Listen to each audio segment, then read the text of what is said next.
First of all আলহামদুলিল্লাহ। আর bowling আসলে আমি ধরেন পার্সোনাল কোনো গোল থাকে না। যখন আমি ধরেন মাঠে নামি তখন একটাই চিন্তা থাকে যে আমি কেমনে আমার টিমকে ম্যাচ জিতাবো, উইনিং পারফর্ম করব। তো টিমের জন্য কিছু কন্ট্রিবিউট করতে পারছি, এটা সবচেয়ে আমার কাছে খুশির বিষয়। আসলে আগে থেকে অনুভব করা যায় না যে উইকেট পড়বে কি পড়বে না। আমি জাস্ট একটা জিনিস চেষ্টা করতেছিলাম যে কেমনে গুড লাইন অ্যান্ড লেন্থে বোলিং করা, জাস্ট ওইটাই চেষ্টা করছি। আসলে ধরেন বেশি রান কম রান এই জিনিসটা আমার কাছে ম্যাটার করে না। আমার কাছে ম্যাটার করে যে আমি কেমনে আমার টিমকে টিম উইনিং পারফর্মটা আমি কেমনে দিতে পারতেছি। ধরেন হতে পারে সেটা ধরেন আমি লাস্ট 3 ওভারে 30 রান দিছি, লাস্ট ওভার আমি ধরেন 2টা উইকেট নিয়ে, কিংবা লাস্ট ওভারে আমি 2 রান দিয়ে আমি যদি ধরেন 3 ওভারে 40 রানও দিই, বাট লাস্ট ওভারে ধরেন যদি 7-8 রান লাগে, আমি যদি ম্যাচ জিতাতে পারি ওটাতে আমি হ্যাপি। কারণ আমি এখানে পার্সোনাল গোলভাবে কোনো কিছু দেখি না। আমি দেখি একটা জিনিস যে কেমনে আমি আমার টিমকে উইনিং পারফর্ম দেবো, আর এটা করতে পারলে আমার কাছে অনেক খুশি লাগে।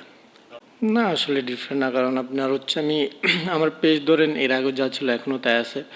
আমি জাস্ট সিলেটের আগে লাস্ট যে কয়েকটা ম্যাচ খেলছি আলহামদুলিল্লাহ ভালো গেছে, এবং আমি কখনো ধরেন পার্সোনাল গোল হিসাবে দেখি না। আমি এর আগে আমার টিম যেটা চাইছে যে আমার মাঠের মধ্যে আমার টিম চাইছে যে না আমার ধরেন ডট বল করতে আমি মোটে করার চেষ্টা করছি, যখন যে আমার টিম চাইছে যে না তুমি উইকেট টেকিং বোলিং করার চেষ্টা করো, রান লিক হলে সমস্যা নাই। তো এখানে আমি জাস্ট একটা জিনিসই চেষ্টা করছি এর আগে যেগুলো করছিলাম, যে কেমনে আমার টিম যেটা চাইতেছে আমি ওই জিনিসটা এক্সিকিউট মাঠের মধ্যে করতে পারতেছি কিনা। তো আমার আজকে টিমের একটাই প্ল্যান ছিল যে না জাস্ট তুমি রান ছাড়া বোলিং করো, এবং যদি উইকেট আসলে অটোমেটিক উইকেট আসবে। তো আমি ওই জিনিসটা জাস্ট এক্সিকিউট করার চেষ্টা করছি মাঠে।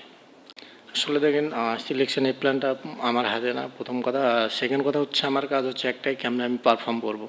আমি এই জিনিসটাই করে যাচ্ছি, এবং এই জিনিসটা আমি আমি আমি জানি যে আমার যে কোনো সময় ধরেন সুযোগ আসবে, সুযোগ আসলে তখন আমি প্রুভ করব। আমি তো এখন ওয়ার্ল্ড কাপ স্কোয়াডে নাই, এটা নিয়ে আমি কখনোই চিন্তা করি না যে আমি কেন নাই। আমি যখনই আমার ধরেন আমার যদি আমার ভিতরে স্কিল থাকে, যদি আমি যোগ্য হই, অটোমেটিক আমি ওই জায়গাতে যাবো। একদিন পরে হোক, 10 দিন পরে হোক, একদিন আমি ওই সেই যোগ্য জায়গাতে যাবো, যদি আমার মধ্যে সেই প্রতিভাটা থাকে। আসলে ধরেন আমার পার্সোনাল গোল বলতে একটাই ছিল, সেটা হচ্ছে বাংলাদেশ ন্যাশনাল টিমে খেলা, এবং 3 ফরম্যাটে খেলছি আলহামদুলিল্লাহ। এখন একটাই গোল যে দেশের হয়ে বাংলাদেশকে আমি যতদিন সার্ভিস দিতে পারি এই ফিট থেকে, এটা হচ্ছে এখন গোল। এবং যতবারই বাংলাদেশকে ম্যাচ উইনিং পারফর্ম দেয়, কিংবা আমি ফ্র্যাঞ্চাইজি লেগে যে কোনো ফ্র্যাঞ্চাইজি থাকে ওই ফ্র্যাঞ্চাইজি টিমকে ম্যাচ উইনিং পারফর্ম দেয়, এই জিনিসটা আমার কাছে সবচেয়ে বেশি মূল্যবান, যে কেমনে আমি টিমকে উইনিং পারফর্ম দেবো।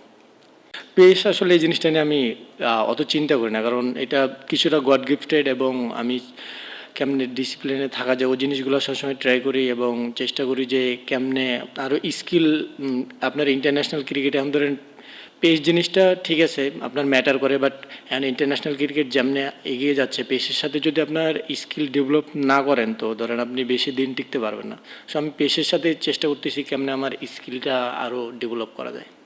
আসলে ধরেন অবশ্যই ধরেন টানা 3টা ম্যাচ যদি হারেন তো একটু টিমে ধরেন মেন্টালি আপনি অটোমেটিকলি ডাউন হয়। বাট আমাদের সবারই দেখে মনে হচ্ছিলো যে কনফিডেন্স ছিল, এবং ওই কনফিডেন্সটা আমরা মাঠে যে সবাই নিজের স্কিলটা এক্সিকিউট করার চেষ্টা করছি। যেটা এর আগে আমি বললাম যে আমার পার্সোনাল একটাই গোল থাকে যে আমি কেমনে আমার টিমকে উইনিং পারফর্ম বোনাস দেবো, এটা দিতে পারলে আমি সবচাইতে খুশি।